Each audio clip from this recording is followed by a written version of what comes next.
So, before we begin on this new adventure, this new story, I'd like to acknowledge the storied land on which we stand. This is a land with over 80,000 years worth of stories in its stones and in its sand. 15,000 years before anyone else on Earth had figured it out, there were people on this continent who were taking grain and baking it into bread. There are 800 distinct dialects native to this continent, each one of which has its own history, its own stories, its own mythologies, its own tales to tell. Some speak of the rainbow serpent, who formed the hills and valleys of this land as it slithered across. Some speak of the seven sisters, who watch over all of us from the night sky. And some speak of Bayami, the Great Spirit. These stories belong to our land's custodians, and they should never be forgotten. I would like to acknowledge the Gadigal people of the Eora Nation on whose land we stand, their elders, past and present, and through them, any Indigenous people who may be with us today. This land was never ceded. It is, was, and always will be Aboriginal land.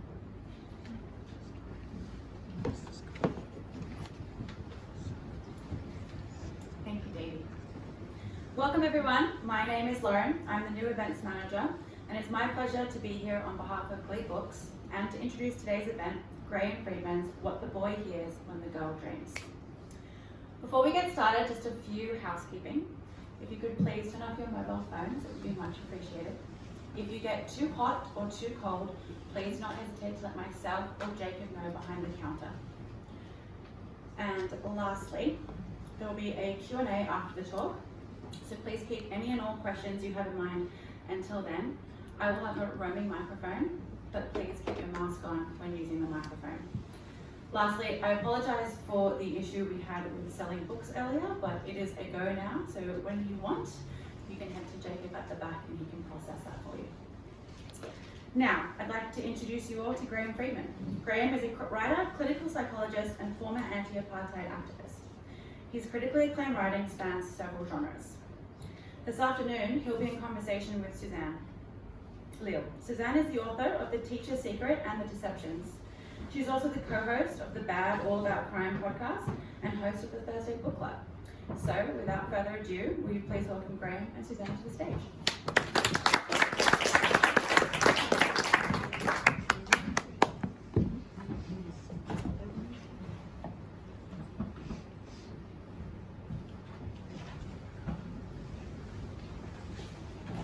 So we're here. Who would have thought it? Even this afternoon. Welcome everybody to this, the launch of What the Boy Hears When the Girl Dreams. It's a delight to be here. What the Boy Hears When the Girl Dreams is a story about a boy called Finn and a woman called Lucy. I met Graeme Friedman some years ago, and you know what it's like when you meet a new person. It's always a little bit tricky because you don't know what sort of small talk you're going to do, if it's going to be a bit awkward, if you're going to be funny enough, or if you're going to lose your words. But when I met Graeme, two things occurred to me, and they were that this is a man who is calm, and this is a man who listens. They're useful traits for both a psychologist and for a writer, and Graeme Friedman is of course both. The calmness I felt when I first met Graeme imbues his writing, and in this new novel, he creates the world of the young listener Finn, carefully and lyrically. This is a book of listening, and Finn can hear more than he should, and so grows up quickly. It's also a book of watching, and through Finn's eyes, the Australian seaside landscape comes to life. As you'll know, Graeme is not Australian born, but in the years he's been here, his ears become attuned to the rhythm of Australian English, and his status as both insider and outsider brings both the intimacy of the local and the more measured observation of someone who has arrived from elsewhere. This book, What the Boy Hears When the Girl Dreams, is a beautiful book, and I'm delighted to be sitting here with you all and with Graeme in person to talk about it. So Graeme, we're here in person. How do you feel? Firstly, thanks for that stunning introduction. That's lovely. it feels fantastic, and this book has been in my mind for so many years, and to finally have it being birthed into the world, and to be sitting in a beautiful bookshop with all you beautiful people, it's fantastic. As I said earlier, this book is about a boy called Finn, his parents, and a Malawian woman called Pussy, who's their homestay student. Now, just to set a picture for those who haven't read the book, how old's Finn? Finn's 12 years old, and he's an Aussie boy living in South Maroubra. And how did he come to you as a character? What made you think, okay, I'm going to choose a 12-year-old Aussie Caucasian boy to be my protagonist? Well, being at the time 50-something-year-old South African, who else would I choose? No, I wanted to explore the story through the eyes of somebody who would be coming to it from a more naive standpoint. And so that said to me, okay, well, what about a child character? The Aussie bit, I guess I was looking to merge something of my old life from Southern Africa with this new life in Australia. And so, I mean, that's the two characters with the white Aussie boy and the African woman were enabled me to bring those two worlds together. Today, I haven't written through the eyes of a child. What are the challenges or even the delights of having a voice as a child's voice? That was the scariest part, actually, and throughout I kept sort of second guessing myself and thinking, am I going to get this right? Really, it's a long time since I was 12 years old. Never mind Australian 12 years old, which never happened. So I guess it made me listen very carefully to the 12-year-olds around me. And fortunately at the time I was coaching Matt's football team, the under-13s, and there were a bunch of kids who were not dissimilar to Finn in the team. So when I was really trying to form up his character, I was listening very carefully to the way they spoke, the things they spoke about, the way they interacted with each other, and that was very helpful. It makes every interaction interesting, doesn't it? I mean, my agent says, on a writer, nothing's lost, and it seems to me that for these years, you're going about with your ear attuned to voice and to rhythm. Is that right? That's right, and I think there's something that gets quite focused about. It's a bit like, when you're pregnant, you can't stop seeing other pregnant people and prams and everything that's got you really focused in on what's going on for yourself. And I think that's what's happening with this book, and I'm sure you found with the books you've written as well. You're trying to encapsulate a theme, and it happens just unconsciously that you're looking out for bits and pieces. It's a bit like looking for a bird looking for things to go and create a nest, and so you become highly attuned to this or that, and then when you do pick up these things, they feel like, oh wow, this is some present. But I think there's something buzzing around in the background in which you're just alert and watching.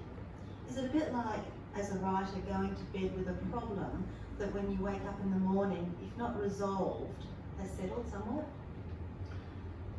Yeah, and yes, I mean, that happens, doesn't it? You kind of wake up in the morning and you've had a dream about it, and I mean, that's what we're doing when we're dreaming. There are a lot of my psychology colleagues in the audience. We're trying to make sense of the day's activity. So if you've been wondering about, okay, how do I resolve this aspect of the writing? What's going on with this character? What's happening in this relationship? What are how am I feeding these themes through? I think we're sleeping on it literally in a way that might have us waking up and thinking, yeah, that's the way out of this. Dreams play a part in this book. Before we get to that, I'd like to talk a bit about the dreamer herself. Her name is Pussy. If I were to see Pussy now, what would I see? Who would I see? You'd see a young African woman, Malawian woman, who's 25 years old. She of course, she's beautiful. My heroine has to be beautiful. And you'd see somebody who, on the surface, looked very happy, with a lovely smile and seemingly contained. But of course, that's just the surface. And what inspired this story about these two very different people? So, I could come at that answer from a number of angles. I think the one is probably I wanted to tell a political story,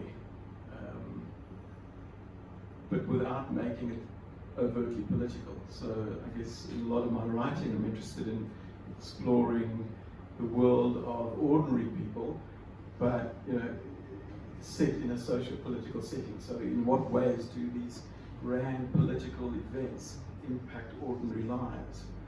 And so the thing that drives me around, I suppose, a lot of that is, how do things interconnect? It's like the idea of chaos theory. I'm sorry if it sounds like I'm going off on a tangent, but the idea of chaos theory really fascinates me because it's about in what ways do very small events have a massive impact somewhere down the line. The whole idea of the butterfly flapping its wings in Brazil and causing a tornado in Texas or wherever it was. And so this book is really trying to tell some sort of story about what happens when decisions are made in sort of Western capitals that impact lives in developing countries. And that's the sort of socio-political backdrop, I guess, of the book. Why the two characters?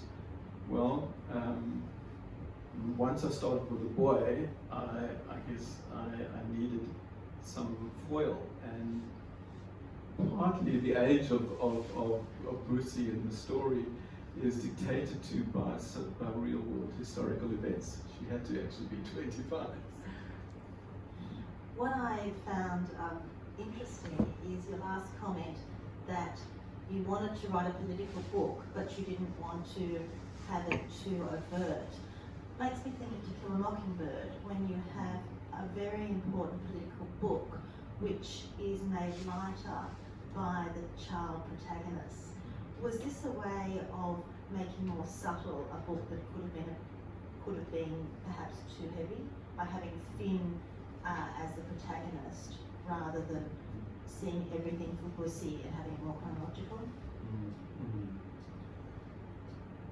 Yeah, I think the most powerful literature really are works that don't preach to the reader.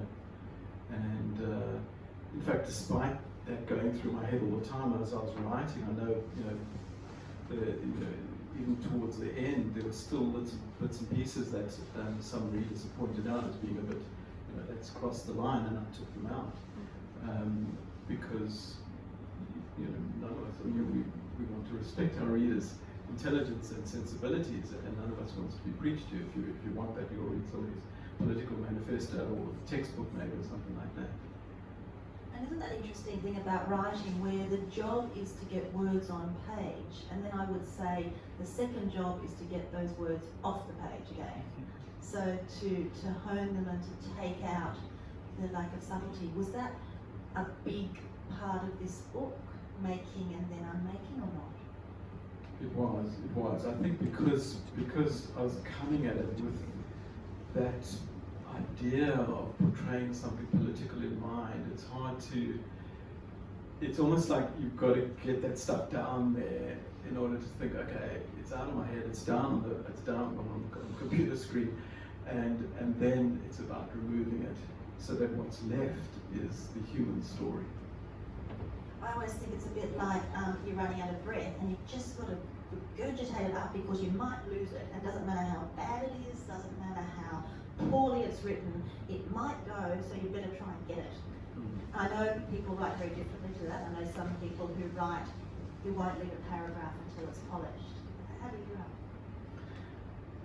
write? I like to see something a bit polished before I get up from a session of writing, because otherwise it feels shit, to be honest. So I like something to be polished, even if it's one sentence, just some sense of, okay, yeah, there's something there that might actually make it into the final manuscript, even if often it doesn't. So that's funny, I'm going to do my pop non-psychologist then. Is that because, as a psychologist, you have sessions which have a beginning, a middle, and an end that you determine because of a timing, and so that with each session, something is constructive because it's been its own entity, and do you need that from writing as well? I think it's not necessarily that I need to feel like I've drawn the narrative sort of, from some beginning all the way through, even if it's just a little section. It's more the feeling of containing my own doubt about my capacity as a writer. So to get up from a session thinking, I can't write, this is terrible, this is going nowhere, I'm going to spend years on this thing and it's going to, it's just, even on any day, it's not easy to bear. So you need to find a jewel in amongst what you think might be some rubble. Yes. Let's turn to superhearing. Finn, for those of you who haven't read the book, has a particular characteristic which he calls superhearing. Tell me a bit about this. So I was wanting my child to have some thing that would enable him to access the adult world in a way that even a very perceptive child wouldn't necessarily. So some sort of window on the adult world. And I spent some time thinking, what is this going to be? Some writers turn to autism, for example, as a means of looking at the world in a different way. And then just by chance, I was driving to work one day and there was a health report on Radio National about a condition called superior canal dehiscence syndrome, which is a very rare condition in which there's a tear in the superior canal of the ear and literally leads to superhearing. So, people will hear a cockroach crawling along the floor and it'll sound like a galloping horse. It's a very unpleasant condition actually, because it's, especially in noisy places, people, have really struggled with it. But it struck me as a fantastic device to use for Finn. And what's great, and for the writers amongst you and for the readers too, I mean, there's often people at doors, behind doors, outside the office of the school. So all these ways in which the person who shouldn't hear can hear, or the person that shouldn't hear can see. So this is you must have been so excited to have found this solution to too many doors or too many windows. Yeah, and that's right, and to literally have him be able to hear through walls, which is what can happen with people. Which was another point actually, because I did a lot of research around the condition. Of course, Finn doesn't think he's got that condition, right? He thinks he's got superhearing. And maybe he doesn't have that condition, maybe he does have superhearing. But I did a lot of research to try and capture it, because while I was using it as a device, I also wanted to feel realistic. And I was lucky enough, actually just fortuitously, to come across a fellow writer who themselves suffers from the condition. And she read the book and said, yeah, okay, that's the experience of it. How does that conversation start? I mean, do you have a large conversation where you're saying, writing about superhearing, or do you have superhearing by chance? Does anybody have superhearing? I was telling her about the book, and I said that it's about this kid with superhearing, and he's got superior canal disease, and maybe he's got this condition, and she said, "What? I've got it." Yeah, and that's how it was. And then she very generously read it and said, "Yep." And there's great relief in that, isn't there? When someone who when you write of a condition you don't know yourself, but someone who has it gives you the go-ahead, it's a moment of great relief, isn't it? Yeah, it settles something, because look, sometimes we're just saying, well, okay, there's something unique and individual we're doing here, and it doesn't have to be tethered to something real. But if you're trying to tether it to something real, then it's good to be reassured that it is. Courtesy of Finn's super hearing, he can hear through the floor to where Bussy is sleeping. So she's the homestay student, and she dreams loudly. Why did you add dream sequences, or why did you add this interaction between the boy and the woman by means of a dream, several dreams? Well, I wanted to, Bussy is amnesic to a part of her life, and of course that's a big part of what goes on in the novel, is the slow reveal of what it is that she's forgotten. And so how does one communicate something that's forgotten without knowing that you're communicating it? Well, naturally it would make sense then for somebody, if somebody's calling out in their sleep, revealing clues about this thing that's been forgotten. And because I suppose I wanted my boy, Finn, to be on some sort of quest, this gave him the means for his quest. He plays a detective, really, in a sense, listening to her nighttime vocalization. And of course, as a technique, as a writer, the reader needs to be engaged to want to know, and often a secret is a great way to get the reader going. So to have, and I know that you bring bits of words, and words that aren't in English, but words that are in another language. So first of all, for the reader, we don't know the language, you want to know, and we don't know the context. So was it also a way to propel the narrative and bring the reader with you? Very much so. So it does drop little clues slowly, and then to build that sort of story.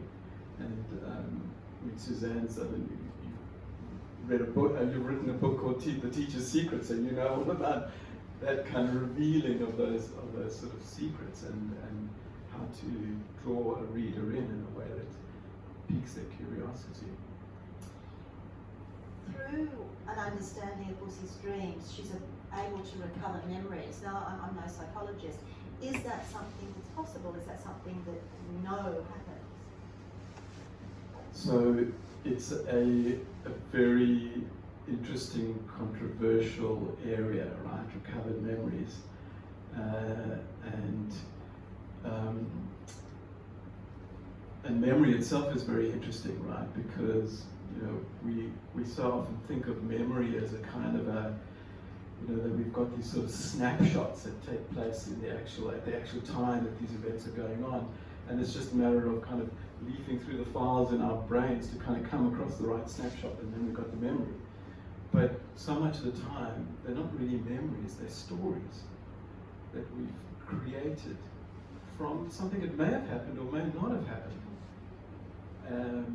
Or we've seen something later on and sort of added to something. So there's that aspect of, has this happened or hasn't this happened? But then in the case of Bussy's memories, there's so many, I've tried to create a set of, evidence in a sense to point towards the truth of those memories. There's a difficult dynamic between Finn's parents. Can you tell a little bit about that? Right. So Finn's parents, so that's the other thing, part of my wanting to tell a story about an ordinary boy, which was to locate him in a sense of an ordinary family going through some extraordinary difficulties, given that his father is a police officer on stress leave. So his father's got PTSD because his father's seen too much and heard too much and been involved in too much violence. And of course that has resulted in real conflict and tension between the marital pair, his mum and dad. and so Finn's hearing a lot of what's going on there and struggling with that, and knowing things that his father doesn't yet really know, or hasn't allowed himself to know. Finn's mother's a nurse, and in some of the conflict that you describe, or the dialogue between them, it's clear that she has her own stresses, and it's also clear that neither part of the couple understand what the other's going through. Was that deliberate as well? Was that something you wanted to explore?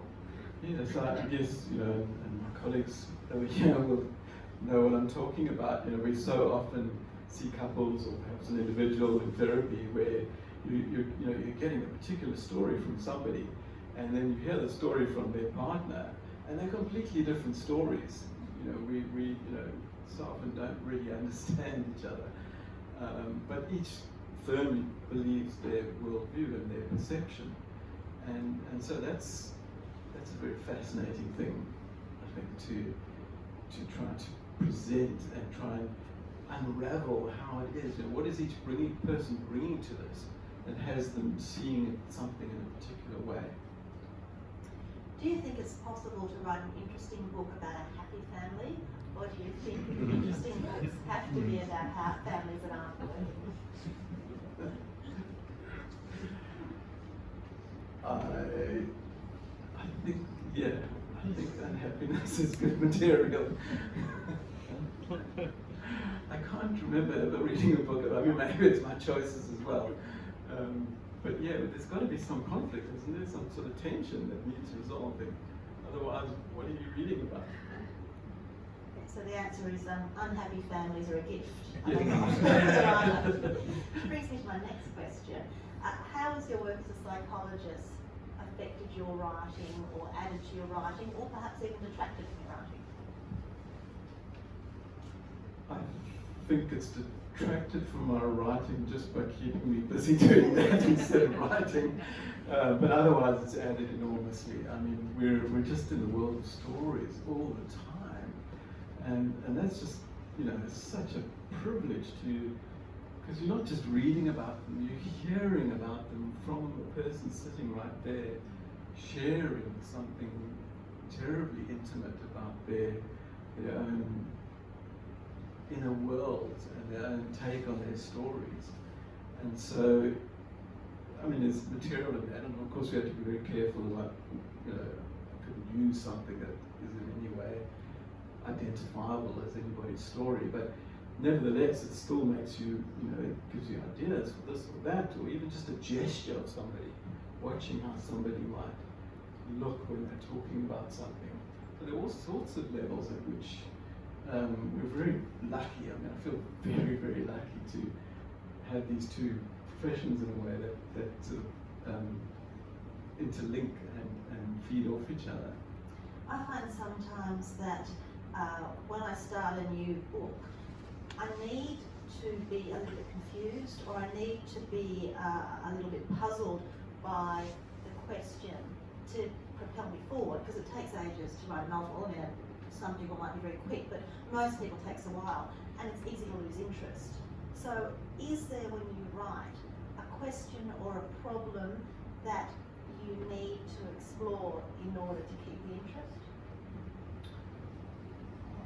I think, broadly speaking, there are probably two layers to that. The one is the sort of bigger questions, right? Where is this book going? What is the mystery here? What is needing what's the conflict and what's needing resolution? That's that big sort of picture stuff. But then every passage or every chapter or requires something. It's a bit like I think I approach my writing in a way that a formal scriptwriter might do, where there's not a wasted moment on screen, because that's when you lose the viewer, and it's the same for putting words on the page. So every paragraph needs something that is adding to the story and a way of deepening the story. So, continuing with the analogy to the scriptwriter, it seems to me when I interview writers, they're either plotters or pantsers. So you either plot meticulously out your book using perhaps a software program or cards, or you just sit down one day and you let yourself be surprised. It's a spectrum. Where would you place yourself on that? I definitely start as a plotter. I have an Excel, because I'm a bit obsessional, I have an Excel spreadsheet, and I start to plan the chapters, and then by 10,000 words I've forgotten about the spreadsheet, because it's just allowed me then to find my feet in the story, and then I become the other. I think I allow the story then to take me away wherever it's going to go. The book is set in Maroubra, which is a place you know well. It's very close to your heart. Why did you set it there? What was important about Maroubra to make that the setting of the book? I think partly because I know Maroubra well. It felt, I mean, this might sound strange, but I was brought up in South Africa in a little suburb of Cape Town called Muizenberg, and it kind of has an echo. Muizenberg and Maroubra have an echo for me, because Muizenberg is also a little grungy, and it was also once the drug capital of South Africa, just as Maroubra was once the drug capital. It's a seaside suburb, great surf. There's certain things that sort of made me feel almost a little bit like, of course it's different, but a little bit like I was coming home. So there's something, I think, that was touching me. And I guess when something touches me, it feels like that's good, right, for the writing. If it touches you, you've got a chance of perhaps touching the reader in some way, because you can convey that. And also, it fitted the tale, because Maroubra is such an interesting suburb. It's so diverse. I think there's something like, help me out here, 30 different languages? 39. How many? In the last census, 35. 35 different home languages in one suburb. So the diversity in the suburb is phenomenal, and that suited the story too. And into that story comes Busi, who's from Malawi. For people who don't know much about that country, can you just give me an overview about why Malawi is interesting for this story and for you? So I originally thought, okay, I'm from South Africa, maybe I'll choose somebody from South Africa, but I purposely didn't want to do that, because I wanted something that would feel a little bit fresh for me. And then the Malawi part is, again, it's a bit like the radio program, because my darling wife Tracy befriended somebody who's become both our friends, Lucy Masachi, who's from Malawi, who is from a village just like the village that Busi in the novel is from. It's a small village on the border of Mozambique. And so, Lucy began telling us stories about her life growing up in this little village in Malawi. And they're fantastic stories that she was telling us. And I told her early on, I said, I'm sorry, I'm going to have to ask you. I'm writing this book, can I use some of these stories? And she said, yes, of course. And she continued to tell me other stories and helped me with the Chichewa, which is one of the Malawian languages that I use in the book. And so that's why I'm Malawi. And was Lucy one of your early readers? Lucy hasn't read it yet. Right, interesting. So I was hoping she'd be here today, but she couldn't make it. So I'm a little bit worried about what she's going to think. We'll see. So you were born in South Africa, grew up in South Africa, but you've made Australia home for 20 years. In the past, your focus has been on South Africa in your writing, and now, as you've discussed, you've turned to Australia. Was there an event or was there a time that made you change that focus?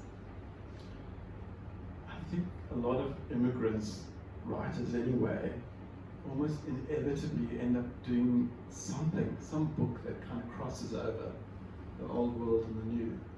Because, our writing is therapy in many ways, right? So it becomes a way of trying to integrate a sense of who we are, where we come from, where we are now, and who we are. So I think that fit this book a lot. But interestingly, I've gone back to South Africa, writing about South Africa now. Tell me what you're writing at the moment. If you want to, I know there are some people who don't like to talk about their works in progress. Yeah, no, Which are you? I don't mind. It's my dear friend and comrade Lloyd sitting there. It's a memoir about one of the political trials that Lloyd and I were involved in during the apartheid years in South Africa, and it was a horrendous case of landmines blowing people up on the border of South Africa. And so I've used the story of the trial really to explore issues around political violence, around, I guess, our own role in political violence. Maybe that's... What was, just briefly, what was your role in the trial? So we used to give expert evidence. So in this particular trial, these two freedom fighters were captured and they were tortured and they were forced to make confessions. And what would happen in those trials is that the prosecution would lead evidence, and at some point the prosecutor would stand up and say, okay, they're now going to introduce these statements that the accused have made into the court record, at which point the defense counsel would jump up and say, we object on the grounds that it's not freely and voluntarily given. And then they would have a process known as a trial within a trial, which is basically a way of testing the free and voluntariness of these confessions. So before the judge actually gets to see the contents of the confessions, the two sides would argue, would put forward their case. Prosecution saying, no, these people were happy to confess, they saw the wrong in their ways, and they were happily came along to tell us all about what they did.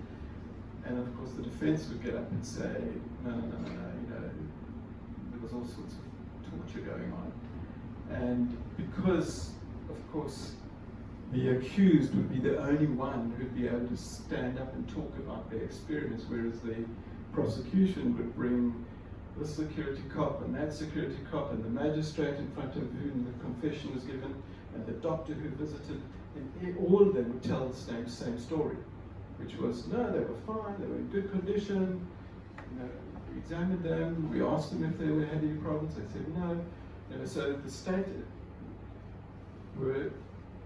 what we were involved in actually was a storytelling contest, really what it came down to. Because the apartheid state would come along with this story that would say, this is what happened, and the accused would say, no, of course I was tortured. But in an attempt to bolster the lone voice of the accused, they would call us.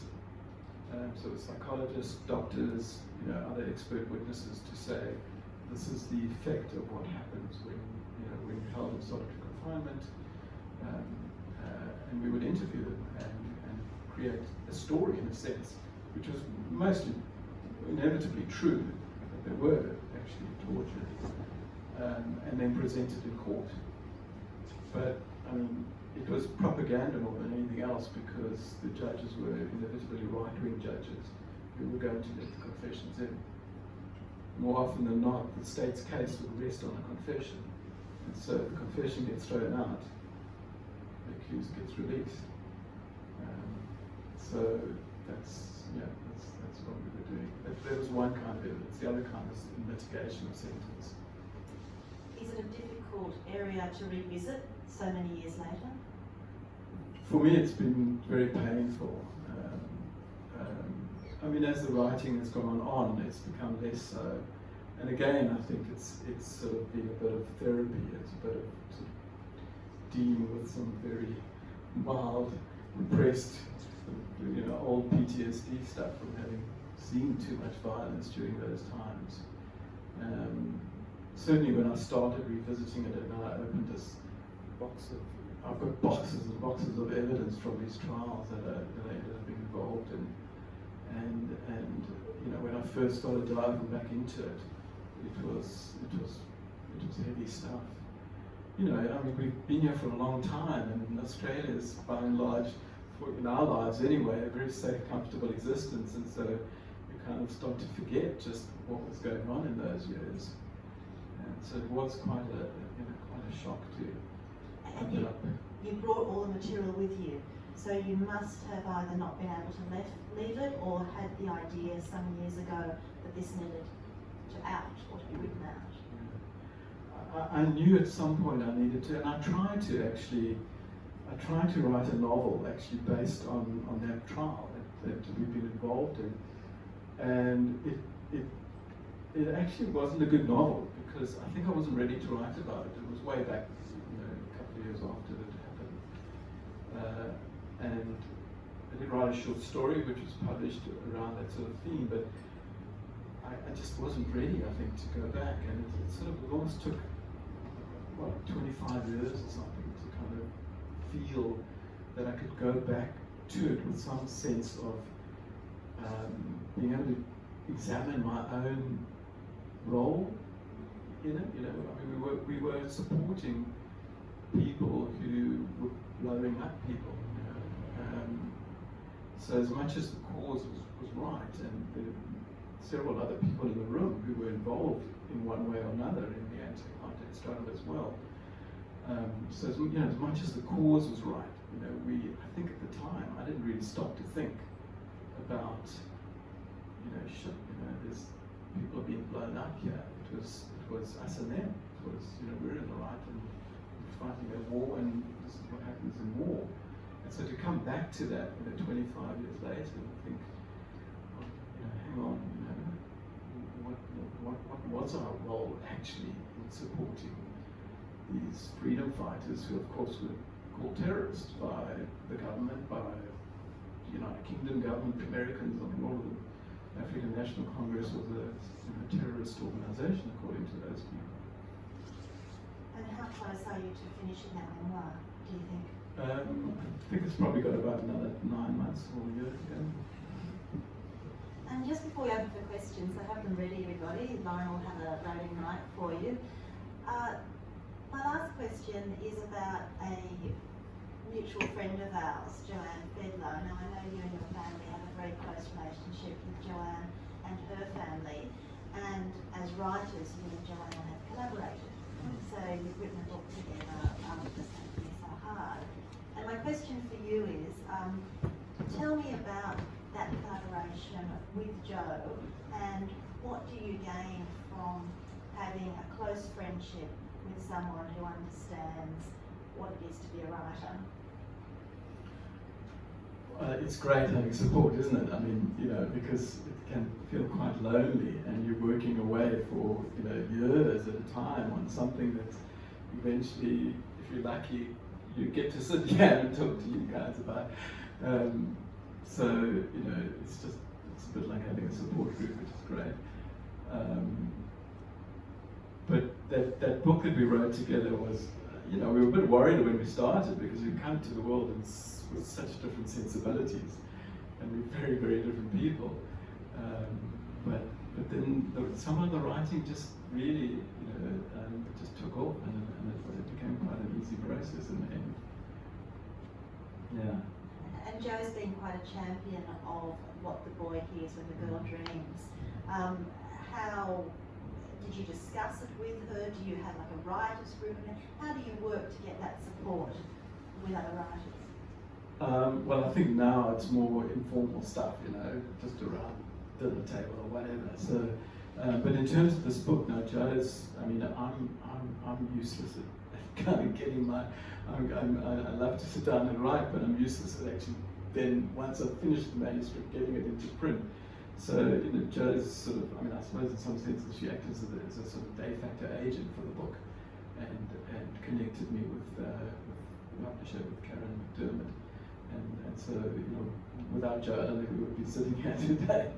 And it's a beautiful cover and a beautiful title. And for those who haven't read it, savour it, read it slowly, read it carefully, because as Graeme has alluded to, no word is wasted in this book. 10 minutes we've got for some more words. So I'm sure many of you have questions. If you don't, I have many more. So I'll just let's wait for those to come away.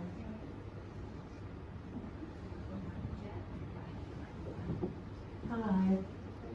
I love the book. It's great. I I just wanted to ask you about the chapter headings. They seem very whimsical and poetic, and I wondered if that was a device you've used before in your other books.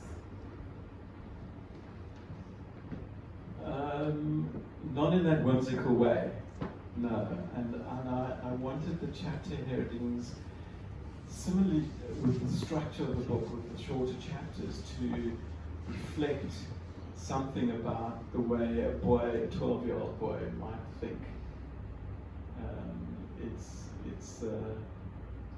It's similar to, I'll say this anyway. I haven't used speech marks, and that was because I was trying to reflect something about what happens for my character with his super hearing, because he doesn't know what's inside and what's outside sometimes. And so it's just ways, I guess, of trying to put subliminal messaging, in a sense, to the reader about something about the character's experience.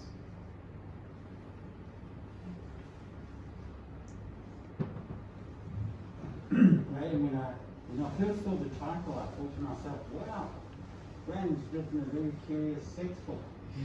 Am I totally wrong? You're not, Ralph. This is a 12-year-old boy and he's entering into puberty, and so there's absolutely there's a love story in there somewhere. Although, he's 12 and she's 25, and it's not reciprocated in the same way. But, well, no, it's not a sex manual. There's a bit of sex.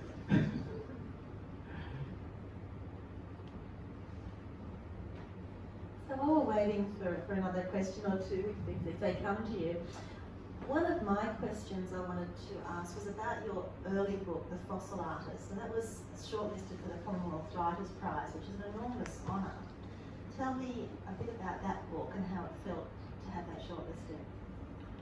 Oh, the shortlisting is just amazing. You know what it's like. You've also won awards and been shortlisted.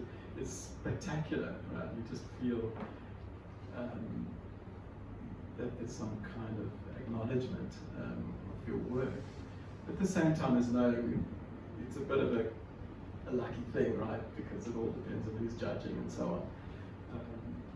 But the book itself, again, it's similar kind of attempt to tell the story of an ordinary person set against some interesting, extraordinary, events. And in that case, it's more about sort of scientific imperialism than colonialization. I'm going to keep on asking. One of my next questions is about Madiba's Boys. Has anyone in the audience read that book that Graeme wrote? So that was, I think, one of the first books that I read of yours, and I thought, I don't want to read a book about football to you. But it's not so much a book about soccer, but just what you've said about your other books too, about the micro world within the macro political environment. Can you tell me a bit about that? Yeah, so that book, for those who don't know, it's really using the stories of two footballers who at the time were captain and vice captain of the national team, Lucas Radebe and Mark Fish. But Lucas, who's a black guy, was also captain of Leeds United, which was an extraordinary thing because, especially at that time, Leeds being in the north of England, it was not exactly the most racially tolerant place in the world. But there he was, a guy from Africa, captaining the team. But it really was using their stories to tell the story of apartheid from sort of a black and white perspective. Although the Mark Fish, the other guy, is an interesting character because he himself sort of crosses lines in all sorts of ways. But nevertheless, it allowed me to really tell that story in sort of interchanging chapters, and then follow it through the advent of democracy and Mandela's use of sport, because that was very central, as most people would know, around his attempts to have the nation reconcile. And in fact, Nelson Mandela wrote the preface. How did that happen? Well, that's a funny story.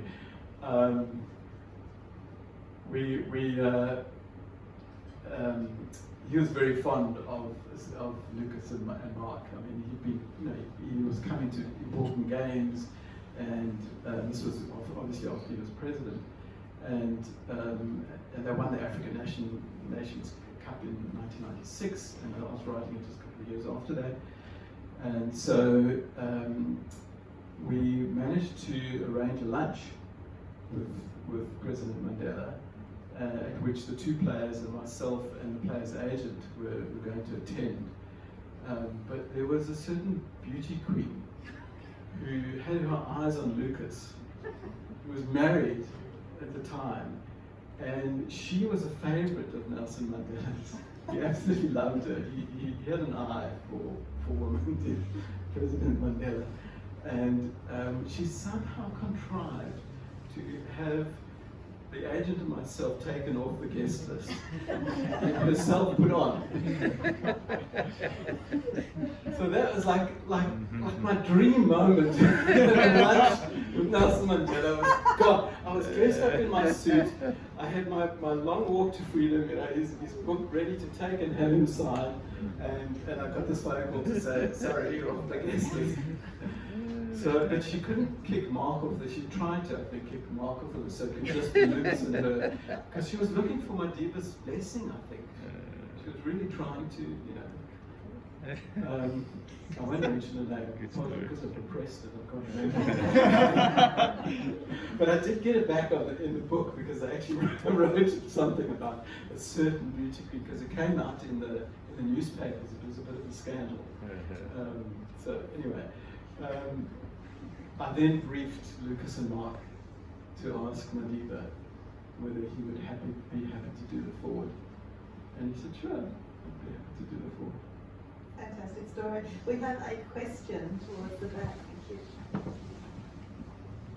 A lot of us, I think, probably have in our minds that we're nascent writers, maybe with very short stories, maybe we could achieve what you've achieved, or do something because we're perhaps good with words or have a story, but it's very few of us actually put pen to paper or fingers to computer and manage to achieve what you achieve. So to those of us who might sort of have that niggling idea in the back of their mind, what kind of qualities does it take and effort does it take to do what you've managed to do, as well as hold down a job? I think you have to be just so driven by the love of it.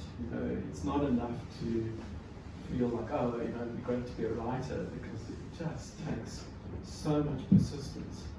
And my writing mentor was this wonderful man called Lionel Abrahams, who some of you would know.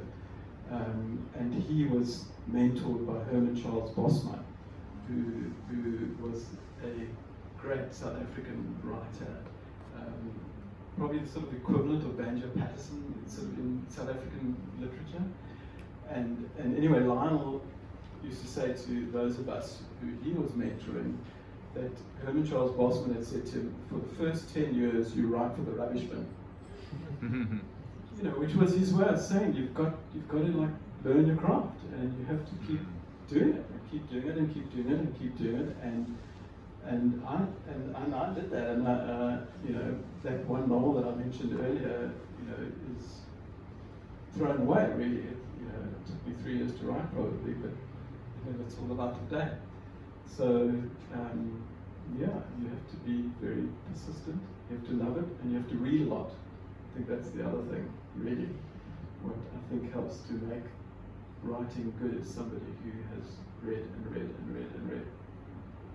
Yeah, I have to reiterate the idea of an apprenticeship. So my agent always says it's an apprenticeship, and of course, in an apprenticeship, you don't necessarily produce things. You learn how you might produce things. And I'm a bit thrifty, and then she always says that I try and keep too much, and you have to actually have the ability to throw away. Like, when you say 3 years of novels, but that's the challenge, isn't it? To work out what you can keep and what you don't. I think we've got time for one very good question. Yes, thank you.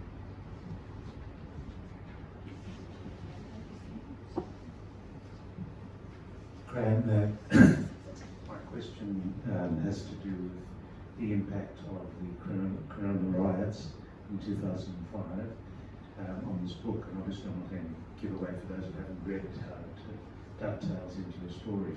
But as a relatively new Australian in 2005 and as an ex-South African, it seems to me that you held the impact of those riots and try to find a way to actually express that in this novel. Can you tell us a little more on how that impacted you personally? I think it's sort of, that idea is set against other things as well, right? Because, you know, there's the whole Australian government's refugee policy, you know, sort of the anti-terror laws. I mean, all sorts of things. It starts to remind us of some of the things that we had in South Africa in the apartheid years, in which, you know, people's freedoms were curtailed. I'm not talking about COVID stuff because I'm all pro-vaccination, obviously. But, you know, in other ways, people held in indefinite detention for years and years and years. And I suppose the Cronulla riots were, you know, just one of those symptoms of a society which needed to address something but wasn't. You know, I mean, John Howard infamously said, you know, Australia, we're not a racist society. You know, at the time, you know, after the riots were happening, and so, yeah, it's part of, I guess, my agenda, as it were, is to try to say, well, let's address these things rather than bury them. Thank you. On that note, I'd like to thank Graeme for your intimacy, in discussing what's a very personal book and very personal things, and for giving us such an insight into this terrific book. Graeme will be here to sign the book, so please make your way up to the back of the room where he'll happily sign, and you can happily buy copies of his book. And my understanding is that we're free to mingle. And before we do that, because I've got some thank yous that You do, and before we do that, Graeme has some thank yous. So I'm getting my list out just in case I forget anybody. Here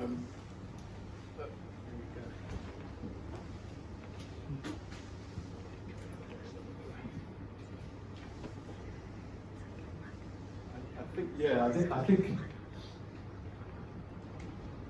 if you'll excuse the bastardization of that very sacred African proverb of it taking a village to raise a child, what I would say is it takes a village to support a writer. And so I want to thank all of you for being part of my village. I mentioned the Lucy earlier because we were talking about it. So Lucy is certainly somebody who I have been enormously indebted to, and the story would just not have this kind of, I think, for me, the capacity to reach that character without her. There are a few people, I think, in the room who might have read earlier drafts of the novel. I'm not going to name all of you. You're in the acknowledgements at the end of the book. So I thank you for that reading. In particular, I want to thank Michelle Ahrens, who says she just read the book with a pencil in her hand, but actually she's my editor. So, Mish, your eagle eye is always fantastic and helpful. My very good literary friend David Madali, who's in South Africa, also did a very careful reading of the book and gave me some very important feedback, as well as some great encouragement to finish the draft, so I want to thank him. And then the very, very wonderful writers who have put lovely words on the cover of the book. It's Carolyn Dovey and Kate Ross-Manoff, and of course you, Suzanne, who I must also thank, because Suzanne also helped me with some of the research. I don't know if you remember years ago when I was asking about asylum seekers law and whatnot in Australia, as well as some editorial help with the final draft. So Suzanne's been amazing, and on that point, Matt, can you do me a favour behind there?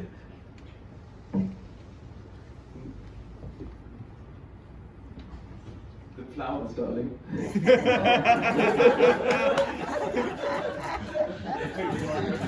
That's for you, Suzanne.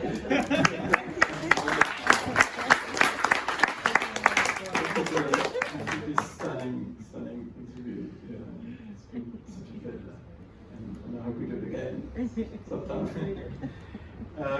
And then we have mentioned Joe, but I just want to reiterate that, of course, this book really wouldn't have found its way to a publisher without Joe, because I just sit on these things and they sit in my computer, and she just took it under her own wing to kind of find a publisher, and she's the one who connected me with Karen McDermott, who I must also thank for taking a risk on the book.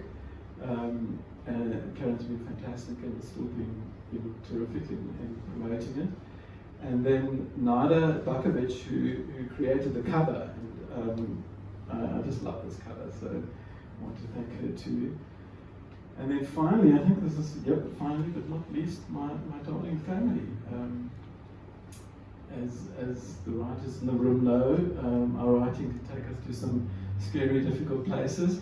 And it's possible because I think, well, for me anyway, because I feel loved and held within my family. So thank you.